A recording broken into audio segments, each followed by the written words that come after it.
Welcome to this season of podcast. My name's Bowen, nameless time capsule, or Distribution UK. Explore the stories, giving their opinion.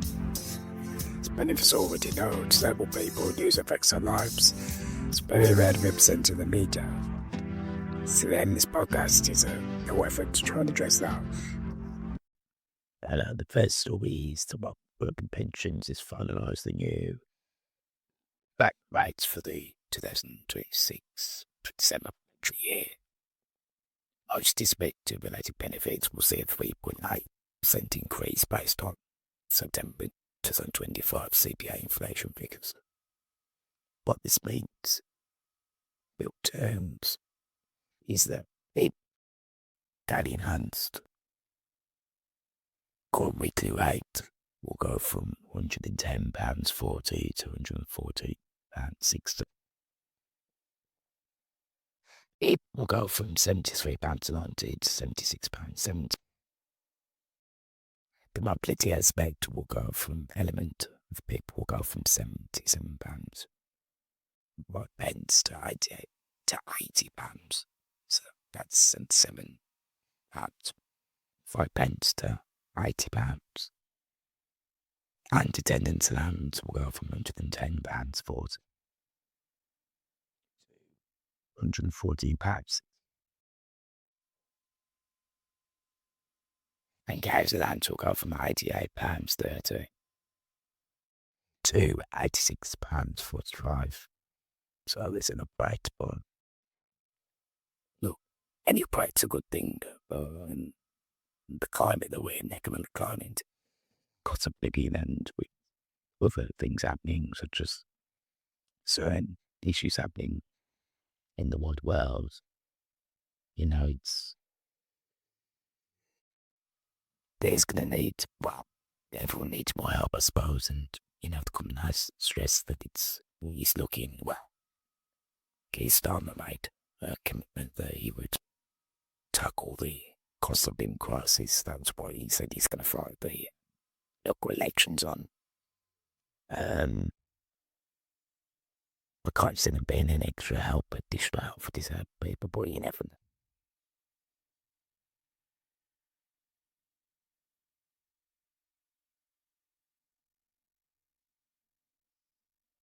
So this next one is a Teams review. Obviously, we've been talking about this for quite a while on the podcast. It's company active to refuse investigative with the company assessment criteria and reflects the real world disability. First, we know it doesn't, and obviously, as we've just talked about with the big rates, they're going up, but they're not. It's barely anything that will really help disabled people in the current climate and wasn't helping them before.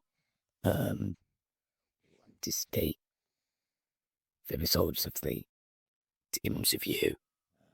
There's those corporate evidence. That's what last month advocacy groups and unions are unison today urging disabled people to submit evidence to review by the deadline of the 28th of May. We know there's going to be new scoring rules. Be aware of new claims reviews starting this year. DDP should think towards a model where claimants must score at least 4 points in the single identity to meet certain disability tiers, rather than aggregating small points across many different tasks. And my view about this. We wait to see what happens. I think there needs to be also a view of capability tests for the benefits, because they don't really adapt them for purpose. I think there needs to be see, the thing is it's all about, unless really in terms of the credibility of these tests, because we already know the companies that are bought in to do the tests, we know this thing. They're basically being rewarded for trying to, fail as many applicants as possible. Let's be real, that's basically what we know. They're trying to cut down the benefits bill, so that's part of it. in terms of a true test across the board. I think there need to be more s- s- revisionist with these tests and perhaps revisit them for specific impairment areas, because the standard, can you lift your arms, can you do this, can you do such and so forth, and what we already know in terms of for trading bands, for instance, the NA, such as MA or MS or hypermandular, or things where conditions are fluctuating, it's not fit for purpose anyway.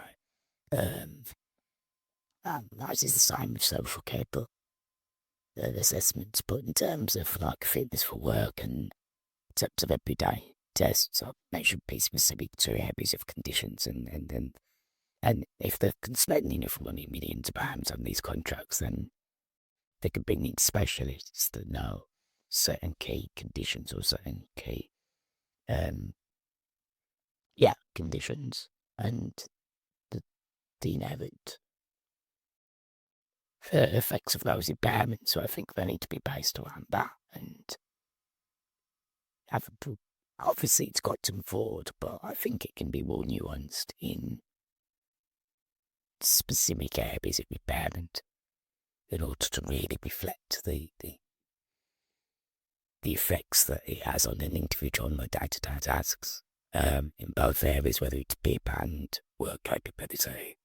And as I've been told before, you're never going to square the circle with the work capability thing until you fix an employment centre.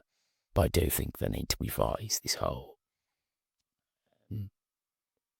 with the tests. Also, just be realistic about the fact, just accept that there's some health conditions and impairments that mean that people will need support full time in terms of PIP, and some conditions mean that you just won't be able to work.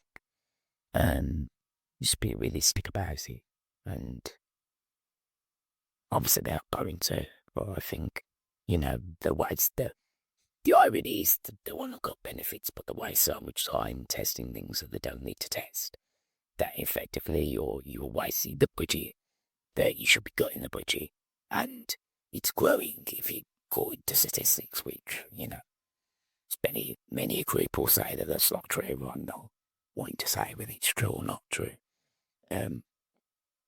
But ultimately, I think that a lot of the wastage is inside Whitehall and within the structure of the system that they ultimately disabled people genuinely need support, and those that can work genuinely do want to work, but the structures aren't made to help them. So, you can waste billions and billions on these contracts and doing investigations into how to revise a system that you don't really want to revise, or we can get real and kind of restructure a system with the assistance of disabled people, which they're saying that they're doing with the panel of 10 people with lived experience, but we already know that they're segregating them in terms of what their input is and what their input isn't. But I think, to be realistic in the 21st century of support for disabled people, you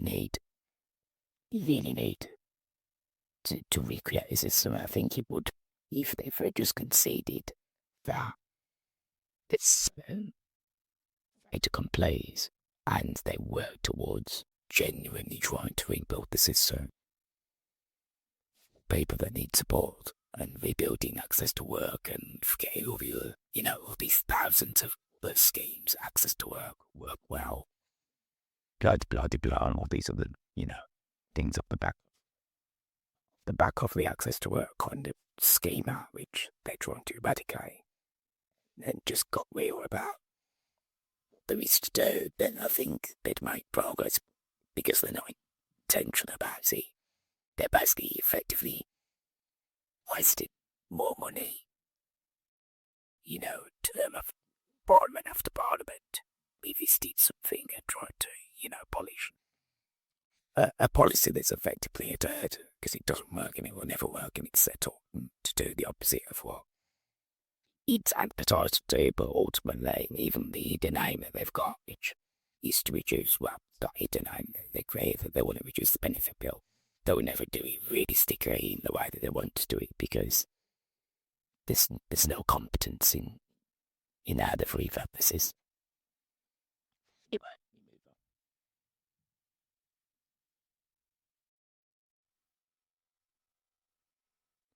next stories.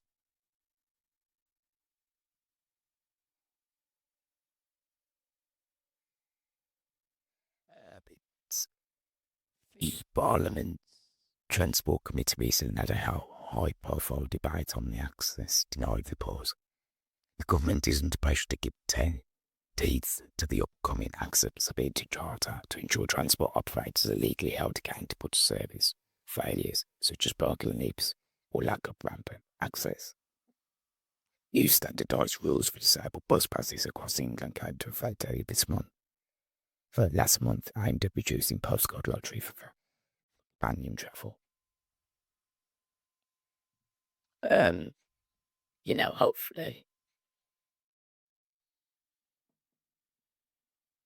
he, there, there was some meaningful things to come out of that transport debate. I mean, obviously, it was a backbench debate, so, the fact that it wasn't a 4 hours debate suggests enough that this, how much teeth is there in terms of that debate, and we know what happens with these kind of secondary debates that if there's someone wants to spoil it, they'll overtalk. If they were in opposition to anything meaningful, they'll overtalk, and when the time limit, etc., and so forth, they'll spoil, the time there is a debate and spoil basically. So I wasn't keeping tabs on the outcome of that. So don't know if that actually happened, but there is an area that needs to be looked at, and you know, the charter sorts them well, but I think link buying um, from transport companies, and they need to kind of, yeah, I'd say, revisiting equality law and giving more teeth in terms of actual sanctions to companies. Yes, there's been the odd individual that has a win over bus companies or train and rail companies. I think last year there was a gentleman in Leeds that kind of, I think he was taking legal action against the bus company there, but this is more often few and far between, and as we already know from the DDA itself, didn't really give teeth to, legislative teeth. I mean, it's a bit wishy-washy, and the equality law is much better, and really without the threat of financial sanctions, from serious financial sanctions, then these companies aren't going to change really, and accessibility is going to be a wish rather than a right. And ultimately, it's another one of these things where if they're just opened up, right, but actually, see their economic benefits, because obviously we know about the purple band, and there's as a collective, yes, the argument is a they'll argue that it's skewed because on one hand, people always talk about their economic deficit to everyone else, which is true, and they'll talk about, benefits that one benefits and out of work, etc., and so forth. But ultimately, as a collective, given the fact that there's, over 11 million people, disabled people and rising in the UK, then as a collective, there's a lot of money there. And ultimately, as I've said 1,000 times before, we bring a lot of economic benefits just by the simple fact of being disabled. I mean, there's a whole $1 billion industry, as I've said a million times before, and this is the thing that surrounds it as an ecosystem. I mean, people talk about the money it costs for us to live, but ultimately, like I've said many times in various episodes, take us out of the equation in terms of the economic infrastructure that we create, and you've got a recession now, actual recession, and now you'll have one. You take away the, just I mean, I think it's just makes me up really how they talk about, they can't afford to subsidise disabled people because ultimately the economy that surrounds us, whether it's the cab industry, the pharmaceutical industry, the extension of the NHS in terms for the specialists, in terms of medical companies and medical equipment, medical technology, there's a whole $1 billion, $1 trillion industry that exists and that is besides because disabled people exist ultimately, and that is really properly recognised. And I think if you give us all we're asking for is basic rights to access the same services that everyone else accesses, and you give that to disabled people, and again, you'll see economic benefits to it. So I don't understand. I've never really understood like taxi drivers, for instance, like with taking ramps out or passengers out in wheelchairs. It's like it takes 5-10 minutes of ultimately you've got guaranteed fare.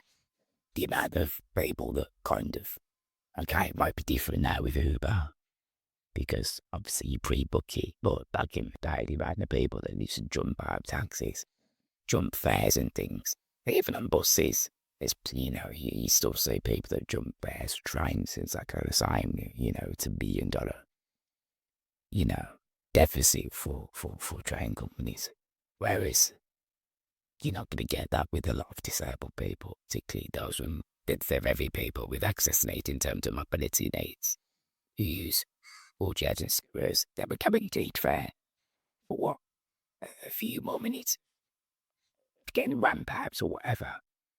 I really don't understand how that's an inconvenience for a group of people that ultimately are willing to pay and can pay. They're not going to forfeit fares. They're not going to try fast one. Do you know what I mean? So I've never really understood it, but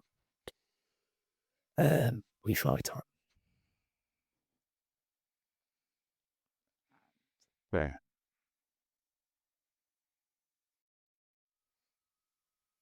Look, I'm just talking about access to working as an app of the DWP has announced 15.4 billion expansion of the Connect to Work scheme, specifically targeting the west of England and Somerset starting in April. This will provide elite support for up to it has 900 disabled people to reach the 23.3% disability employment gap in the region. In all of these schemes connect to work well, this and there's to be, it's just, it's, they're going to get bored of the political marketing. Because that's the least, let's be honest at this point, but when you're cutting the main access for people to work, which is access to work, same time you're producing all these schemes, which reach the gap, which fully enough, like Work Well scheme, for instance, that piloted in a number of areas over the last 3 years, where you get tailored support, not just for work coaches, but also for health services. Maybe it's counselling, maybe it's other mental health, maybe it's there's even physio services, etc. and so forth. So in NHS where there's waiting lists, left, right and centre, where you wait 2 weeks for a GP's appointment and you wait months for appointments for this, that and the third, they could suddenly develop a scheme where, as long as you're willing to look for work, which most people, disabled people that are capable of, are willing to work and do want to work, then they can suddenly wave a magic wand for a small selection of the population, and then all these barriers suddenly fall. Well, that just helps you really that they can fall anyway. And ultimately, what's the point? Because when they get into a job, that you've got employees willing to take there, when they actually need the access to work, they'll struggle to get it. There'll be the same delays for the access to work. And then there'll be haggles over what actual equipment that they need. And when the delay's over and they do get some of those needs met, it's going to be reviewed in 18 months or whatever it is, and then it'll be cut. So it's like they're doing all of this work up front for all these new schemes, shiny new schemes, and then ultimately it all goes to work on it because the main de facto system, which is at Crystal Work, won't cater for their needs. So it's, like I say, it's all a bit of a, that's why I call it political marketing, because it's the most sensitive it's made to look like politicians genuinely want and genuinely find to do the best for disabled people, but when you all break it down, go for the mayors at the other end, there's no real outcome and lasting outcome. So it's like, what are you spending all this money up front for? Ultimately, a system that's broken and arguably broken by design. And it just proves to me that the things that they say they can't do long term, they actually can when they want to. So, what is this really about?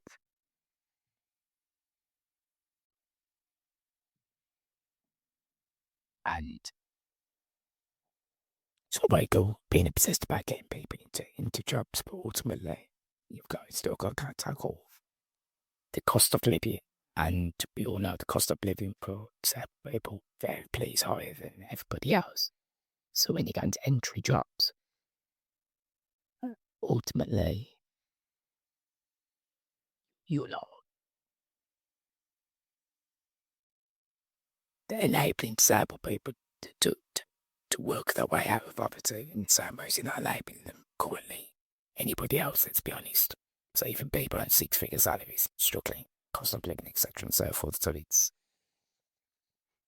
just a very, very strange system where they could be scheme after scheme after scheme, but the main overarching scheme is built to fail. They'd absent winning time before if they really wanted to empower disabled people. Here is perfect answer solution to what they have. It's better than nothing. I mean, you think, I'll go back to the point I made back direct payments and employers of individual budgets. They're effectively managers of care. They're effectively, small business owners. And if you gave them a salary, took away the benefits, and then all took, keep the people, but, take away the out of work benefit and get them a salary for managing that care package, you would automatically lift a significant number of disabled people out of the unemployment statistics. Now, it's not that straightforward, isn't it? There's lots of complications, obviously, that, you'd almost be kind of trying to guarantee that those care packages stay the same, etc. and so forth. But ultimately, the people that have got long-term care packages will have them for the rest of their life. More than likely, in most of those scenarios. Those with long-term conditions, they will need them for the rest of their lives. So ultimately, they will have them. Should have them the rest of their lives. You can't guarantee that, but ultimately, if you give them a salary, you're having to guarantee the care package goes downside and those side resources, etc. and so forth. But in theory, they're working for free and they're working harder than longer hours than anybody else, because ultimately the only time when they don't work is when they're asleep, because as soon as they're waking up, they're potentially in need of support from their staff. So, they potentially are working extremely long hours for no pay. Now they'll say the pay is the care, but ultimately it isn't, is it? And also they've got skills that aren't being recognised and not being utilised, and they've been deemed as work shy when objectively they're working X amount of hours. And so you gaslighting people, let's be honest, you gaslight a group of people that have got management skills and business skills, because ultimately they're managing a small business and probably have been for X amount of years of that. And to be honest, as much as a lot of entrepreneurs are then on the job, disabled people feel literally in most cases. Yeah, but they've done exactly the same. They've come from usually being in a care situation where they've relied on somebody else for care. If it's a family figure or whether it's they've come from an institution, care home, children's home, whatever, and they've gone into independent living and straight away, overnight, they've expected to be their own boss. Yes, you've got, the independent living agencies, angels, etc. Those kind of agencies that do offer some support, but it's very, very short-term support. So I think you've got all these people with all these skills that are being labelled and being rendered as insignificant when, we should be utilising in some way. Yes, that idea will be amazing, the fly of giving them a salary, but there should be some kind of acknowledgement to why you've been utilising those skills to benefit themselves and for others. So I think they need to look at, well, they're not going to look at it, but, I think them definitely be the trigger. Anyway, probably rambled for far too long, but thanks for listening to the podcast. See you again. Bye.